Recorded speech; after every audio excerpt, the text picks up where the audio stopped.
we have the reporter, Hastings, for Rolling Stone, who broke the General McChrystal story, and the establishment press hates him for it. How dare you break a story when you have to understand our job is to protect the military and to never show their downsides or their frailties or their weaknesses or where they're wrong. Our job is to protect the military and the establishment in power. Now, what's very disappointing is one of the biggest cheerleaders for that philosophy turns out to be Lara Logan from CBS, who has done some good reporting from the war zones, and we've shown it to you before. But I think her opinions here are outrageous, sad, pathetic, and show you exactly what's wrong with the mainstream press. Let's go to clip number 1 as she's talking to Howard Kurtz about Hastings' report. The Rolling Stone piece that ended General McChrystal's career raises an intriguing journalistic question. Could this have happened with a military beat reporter? Joining us now is a woman with plenty of experience in Afghanistan and Iraq, CBS's chief foreign correspondent, Lara Logan. Welcome. If you had been traveling with General McChrystal and heard these comments about Barack Obama, Joe Biden, Jim Jones, Richard Holbrooke, would you have reported them? Well, it really depends on the circumstances. It's hard to know here. Michael Hastings, if you believe him, says that there were no ground rules laid out. And I mean, that just doesn't really make a lot of sense to me, because if you look at the people around General McChrystal, if you look at his history, he was the Joint Special Operations Commander. He has a history of not interacting with the media at all. And his Chief of Intelligence, Mike Flynn, is the same. I mean, I know these people. They never let their guard down like that. To me, something doesn't add up here. I don't believe it. When you are out with the troops and you're living together and sleeping together, is there an unspoken agreement that you're not going to embarrass them by reporting insults and banter? Yes. Tell me about that. Yes, absolutely. There is an element of trust. And what I find is the most telling thing about what Michael Hastings said in your interview is that he talked about his manner as pretending to build an illusion of trust. And he's laid out there what his game is. That is exactly the kind of damaging type of attitude that makes it difficult for reporters who are genuine about what they do, who don't distinguish. I don't go around in my personal life pretending to be one thing and then being something else. I mean, I find it egregious that anyone would do that in their professional life.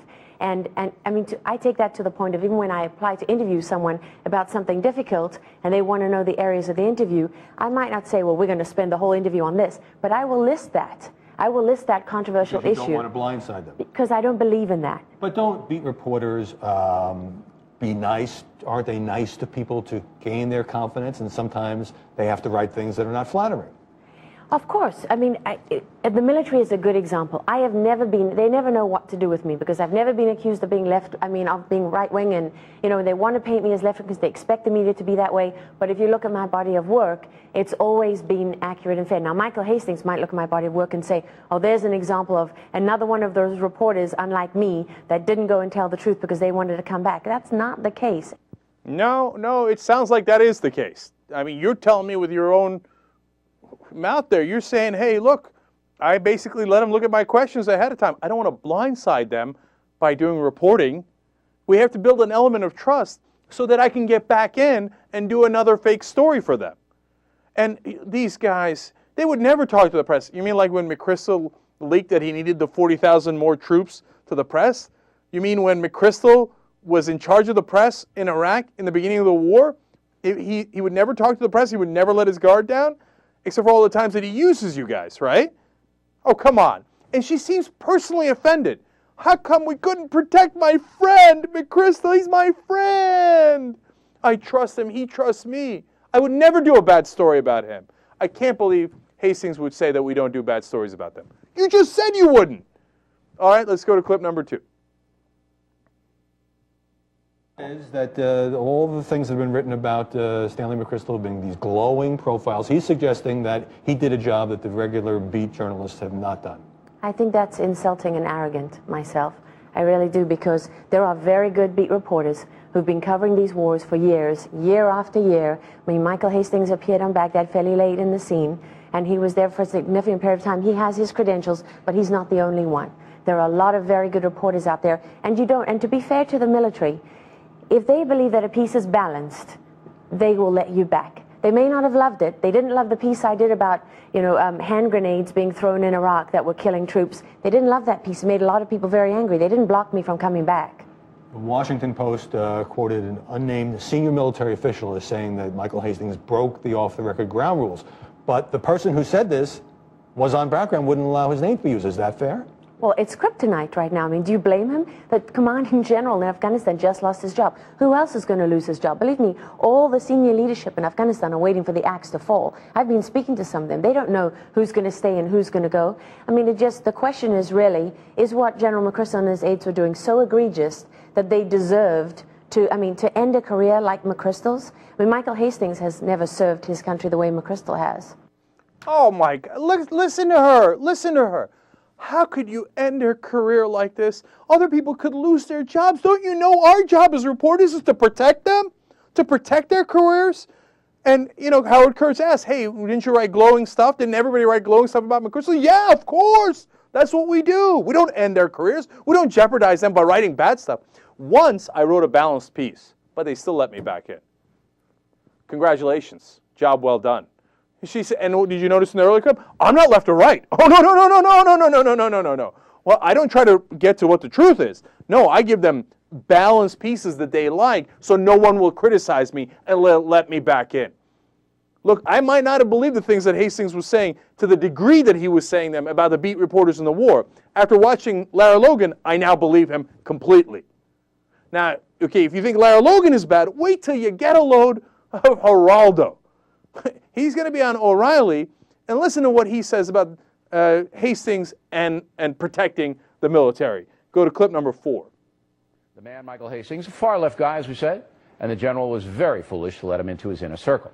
But Fox News anchor Geraldo Rivera dissents on the journalism front, saying Hastings was wrong for printing provocative quotes from McChrystal and his staff. Geraldo joins us now from upstate New York. Let's get to the war of journalism here. You know, I'm trying to put myself in Hastings' position.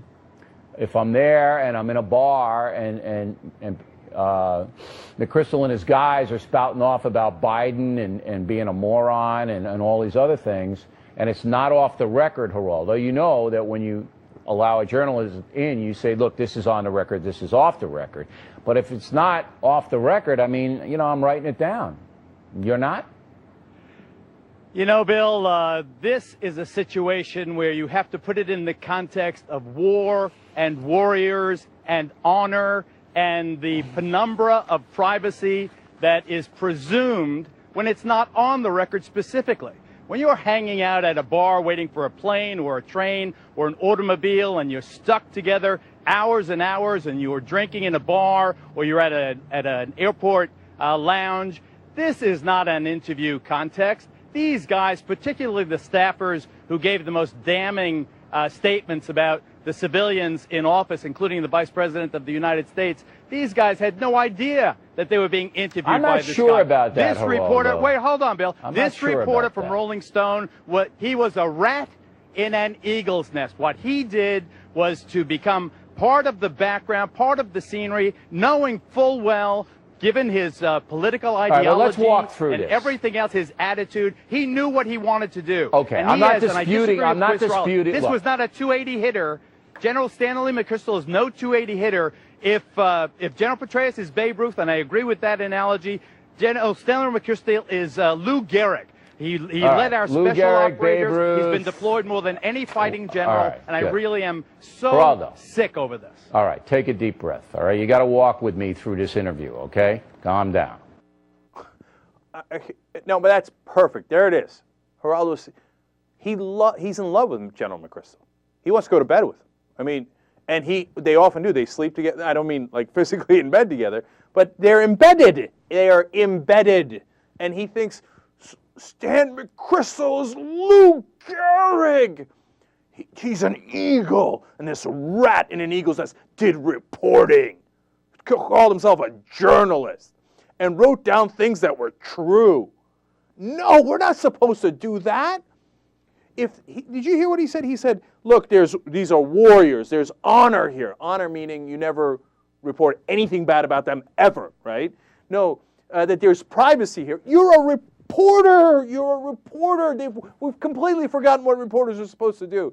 And he says, well, unless something is on the record specifically, then you should not report it. You know what that means? He's a stenographer. Here, put this on the record specifically, Geraldo, and he writes it down, and then he hands it in as if he broke a story. No, he got what Lou Gehrig gave him. So, you think these guys are reporting the truth to you from Afghanistan and Iraq? All they're doing is trying to protect their jobs. And they have this hero worship of not just the generals, not just the troops, of the government, of the establishment, of power. They bow down to power because power gets them paid. Geraldo's rich off of this. Why? Because he never challenged them. He never did his job. He's terrible. They all suck at journalism. It's a joke to put journalism and all of these people in the same sentence. They're pathetic. And that's why we never find out what's really happening in those wars, let alone anything else in Washington. God bless Michael Hastings, the only one who ever did any reporting. They suck. God, I get so mad. Your obligation is supposed to be to us, not them, not power. Did any of you go to journalism school? Did any of you even look up the definition of a journalist? You're pathetic. You're craven. All you want is more position, more power, and for the people in positions of power to like you. Oh, Geraldo, nice job. Pat on the head, pat on the ass. Nice job, Lara Logan. Okay, you keep reporting balanced stuff that we give you.